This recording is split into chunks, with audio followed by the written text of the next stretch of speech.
So they think they killed it and make a promise that if he's not dead, they'll come back to finish the job. Well, as years later, the clown is back and we find Stan is just a filthy cheater.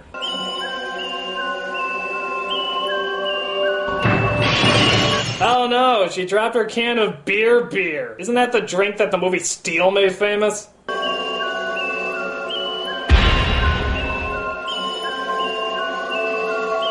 Oh gee, that was nice of him, to leave the world's briefest suicide note. Did he really feel that would explain everything? Oh wait, before I go, I should probably explain the situation. And they can figure out the rest from there. So Mike and Bill reunite as Bill sees just how much has changed and how much has not changed. Yours? Hey, I'm a bachelor, Bill. That's all I need. Apparently running around talking about killer clowns scares the ladies off. Meanwhile, Richie, that Seth Green kid, gets a different kind of welcome. Come on up, Richie. Fire!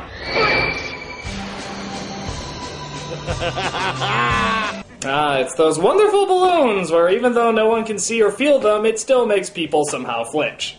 If you see... Excuse me, sir. Do you have Prince Albert in a can? You do? Well, you better let the poor guy out. Maybe it's because I'm drunk or something, but, Tim Curry's a riot. Were people really scared by this guy? He's hilarious. I don't even think his scene is supposed to be this long. I think he just decided to stay on set and annoy everybody. Said I had to go. Said I had to get cleaned up. Tim, you're done for the day. Can you please piss off? Tell him I'll see him tonight. We have a movie to film here, Tim, and you're really not helping. Please leave. Okay, we'll just shoot around you. Don't worry, people. He'll get punished. He's gonna be in Charlie's Angels soon enough. Both Eddie and Beth have similar incidents where the clown pops up and scares them. But again, why doesn't he just kill them?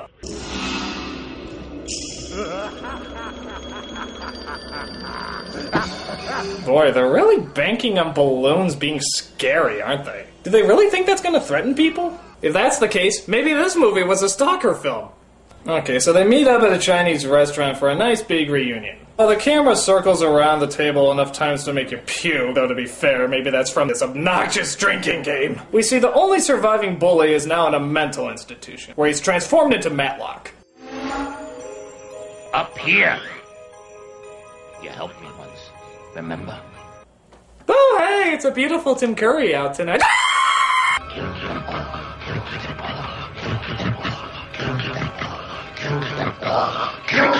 I am the shadow on the moon at night, filling your dreams to the brim with fright. Meanwhile, back at the restaurant, we see that the fortune cookies have been replaced with Marilyn Manson's wind-up toys, which of course scares the living shit out of them. This leads them back to the library where they try to figure out what the heck's keeping Stan so long. You tell that loser that if he hasn't left already, he's a dead man. We all managed to show up. I have never felt so much love in one room in my entire life. It's great to be back in Derry, breathing in that old Derry air. Let me continue to be incredibly inappropriate as we build up to the obvious dramatic payoff in 3, 2, 1. Stan is dead. Oh no, we were assholes! Well, let's mourn his loss within our flashback. He said he didn't mean to go into that house, but this voice kept whispering to him.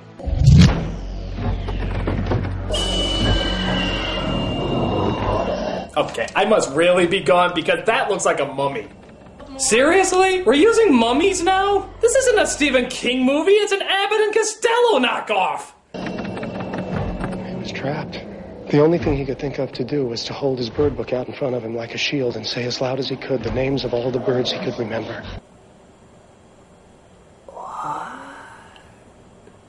Hold his bird book out in front of him like a shield and say as loud as he could the names of all the birds he could remember. Why? Speckled grouse, Baltimore Oriole, gray egret, hammerhead, woodpecker, and brown thrush. Oh, what? And it worked? What the hell? What sense does that make? What, are mummies just allergic to the sound of birds' names? European swallow!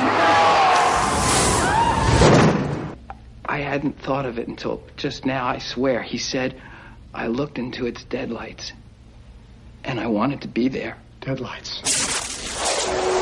Okay, what is up with these stupid sound effects whenever there's a flashback? I mean, will any sound effects do? I looked into his deadlights. You looked into his deadlights? I looked into his deadlights. I sure don't got something here. Anybody else? Yeah. Oh my god, more balloons! More balloons! Hide your family! Get down, balloons! Ah! Seriously, will you knock it off? There's balloons everywhere in this picture. They're not frightening. I mean, come on! When is a balloon ever gonna look intimidating?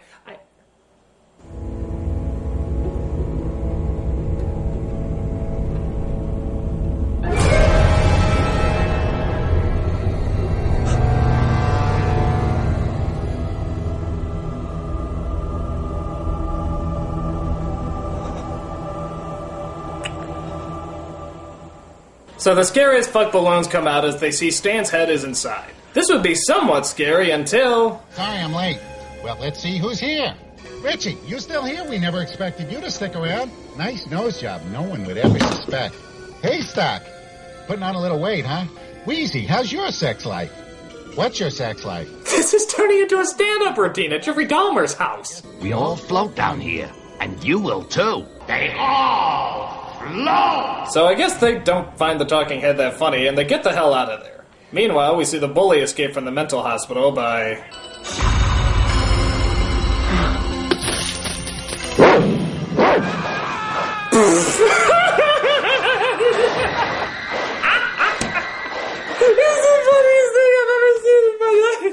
That? It's supposed to be scary? No, it's not. It's supposed to be funny. It's a dog dressed up as a clown in slow motion. Huh? That was really supposed to be scary? Well, it's not. It's not. So after that...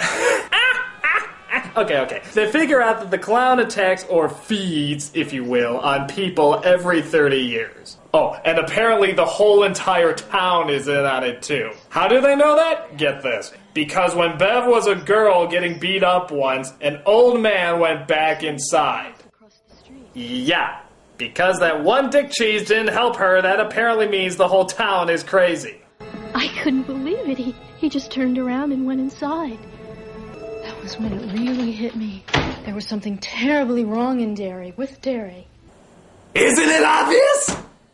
Well, anyway, Matlock attacks Mike, but they manage to fight him off and kill him. They bring Mike to a hospital as Bev starts to analyze the situation. Why is it doing this? Why does it hate? Why is it so mean? You would think that a psychotic killing clown would be a little nicer. How could I be so blind? If you see it now, you're not blind anymore, Bev. Boy, this chick really gets around, doesn't she? I mean, I think she's literally felt up every single person in this group. I can see why they hung out with her. She's easier to get into than an art college. Be careful.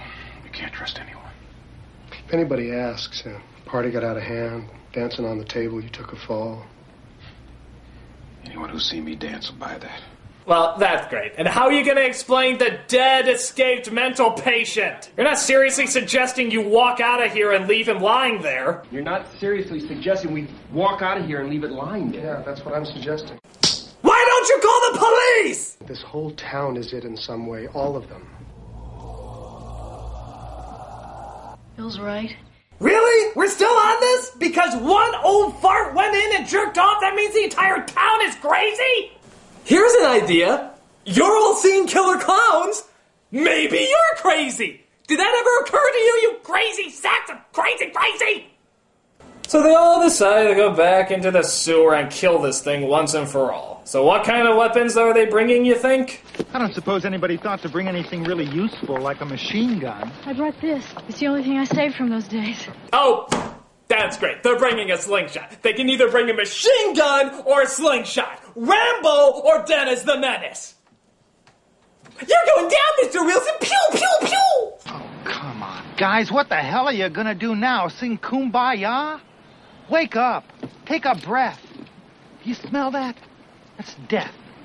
You hear the wind? That's death. You feel the ground? That's death. You feel the itching in the back of your head? That's probably a mosquito.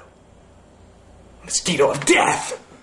So they make their way down to the retired Star Trek set where Bill's wife happens to be trapped in the cave. Yeah, apparently she was heading to Maine to bring her husband back and the clown got her. Which is pointless, seeing how he can take on any form, but I digress. As they get to the heart of the sewer, they finally see the monster for what he really is. What? What? What? We waited 3 fucking hours for that! You can't be serious! You can't be serious! If I heard that a movie called It was just building up to a big silly monster, I think this would have been a better payoff! I mean, seriously? Seriously? My god. So you're telling me this whole fucking time we were building up to... spiders! A giant legion of spiders! God damn it, Dr. Smith, this is really what you and Stephen King find frightening? Yes, my dream is finally realized. What smells like urinated whiskey? Oh, it's me. I've been playing the Stephen King drinking game. Oh, good God, man, that's been known to kill people! Hey, you know what else has been known to kill people? I'll tell you. This! That's right. Hold still. I'm gonna shoot all 5 of you. You're going down, Spider-Man! Not the superhero, the you! Woo! I'll just shoot myself out. Yeah, you better run. So yeah, they're fighting a giant spider, an unbelievably fake-looking one too. They all start to get sucked into its deadlights until Eddie has an idea. This is battery acid. Now you disappear. Well, that was a stupid idea, guy. Maybe that machine gun theory would have worked after all. So Eddie gets killed, but luckily Bev shoots it in the glowing ball sack that seems to kill it. Oh wait, no, sorry, they tip it over like a cow first and then they rip its heart out. Truly, this was a battle of wits. So they all go back home to their normal selves except for Bill's wife, who seems to be in a zombie-like state because of the giant spider. But somehow riding downhill on a bike seems to make her better.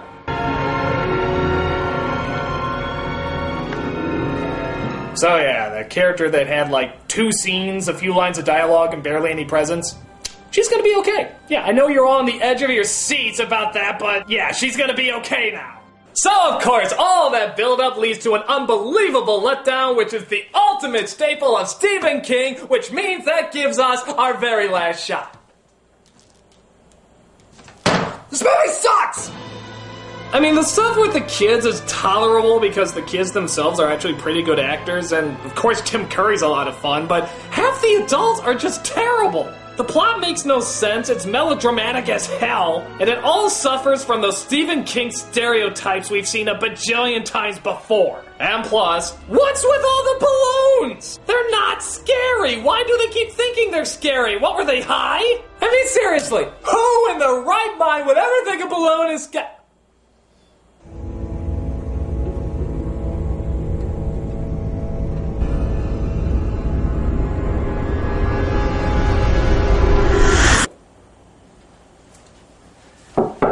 Hey, Critic, I got a new script here. Tell me what you think.